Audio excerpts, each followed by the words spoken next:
చిన్ని కథలు చెప్పనాకి స్వాగతం. ఒక అందమైన పచ్చని అడవి ఉండేది. ఎత్తైన చెట్లు, రంగురంగుల పువ్వులు, రకరకాల జంతువులు, పక్షులు అక్కడ నివసించేవి. అక్కడ నివసించే ప్రతి జంతువు ఆనందంగా జీవించేది. అన్ని జంతువులు కూడా కలిసిమెలిసి ఉండేవి.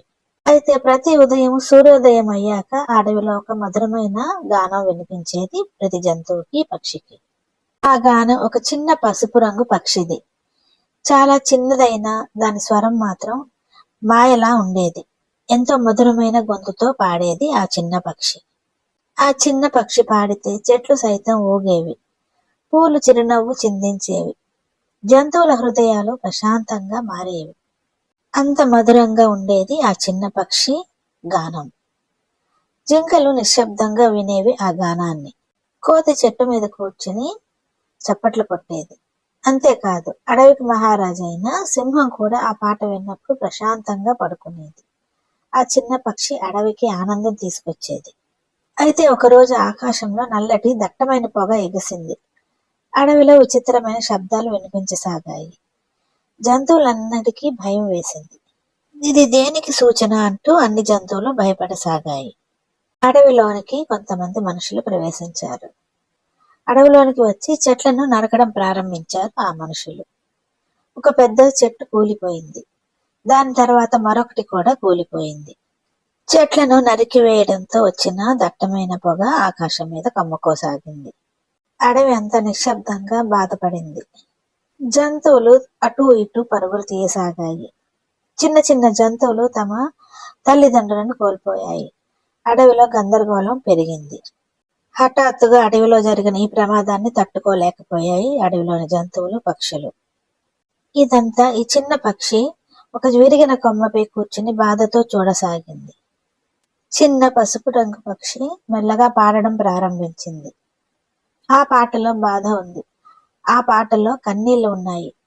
గాలి నెమ్మదిగా వీచసాగింది. జంతువులు పరుగులు ఆపి ఆ పాటను వినసాగాయి. చిన్న పక్షికి ఒక్కసారిగా ఒక ఆలోచన వచ్చింది. నా స్వరం అందరినీ ఒకటిగా చేయగలదు అని అర్థమైంది ఆ పక్షికి. చిన్న పక్షి ఆకాశంలోకి ఎగిరి గట్టిగా ధైర్యంగా పాడసాగింది. ఆ గానం అడవిలోని ప్రతి మూలకు చేరింది. తన గానంతో అన్ని జంతువుల్ని ఒక చోటికి చేర్చాలని ఆశపడింది చిన్న పక్షి. చిన్న పక్షి ఆశించినట్టుగానే మొదట ఏనుగు వచ్చింది.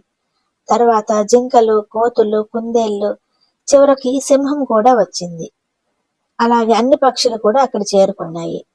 అందరూ ఒక చోట చేరారు.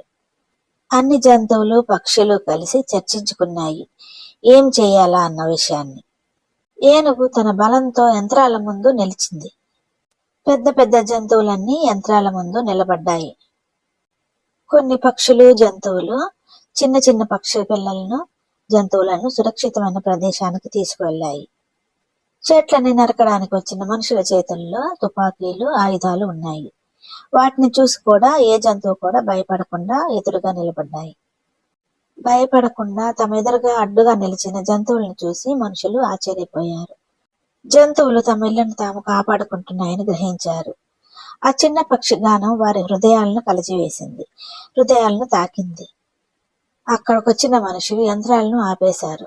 తమ సామాగ్రిని తీసుకొని అక్కడి నుంచి నిశ్శబ్దంగా వెళ్ళిపోయారు. అక్కడ మళ్ళీ నిశ్శబ్దం ఏర్పడింది. కానీ అది భయంతో వచ్చిన నిశ్శబ్దం కాదు, శాంతితో వచ్చిన నిశ్శబ్దం. కొన్ని రోజుల్లో పూలు మళ్ళీ వికసించాయి. చెట్లు మళ్ళీ పచ్చగా మారాయి. నది మళ్ళీ ఆనందంగా మెరిసింది. జంతువులు కలిసిమెలిసి వేడుక చేసుకున్నాయి. అన్ని జంతువులు కూడా చిన్న పక్షిని పొగిడాయి, ఇదంతా నీ వల్లే సాధ్యమైందని. కానీ చిన్న పక్షి చెప్పింది, ఐక్యత మనలో ఉంది, ఆ శక్తి మనలో ఉంది కాబట్టి ఇదంతా సాధించగలిగాము అంటూ. సూర్యాస్తమయం అయ్యింది. అడవి మళ్ళీ ప్రశాంతంగా నిద్రపోయింది. ఆ రాత్రి గాలి మెల్లగా వీచింది. చిన్న పక్షి స్వరం ఆ అడవిని కాపాడుతూనే ఉంది. మళ్ళీ ఎప్పటిలాగానే ఆ చిన్న పశు పక్షి స్వరం ఆ అడవి అంతా మధురంగా వినిపించసాగింది. ఇలాంటి మరిన్ని చిన్ని కథల కోసం do like, share and subscribe my channel చిన్ని కథలు చెప్పనా.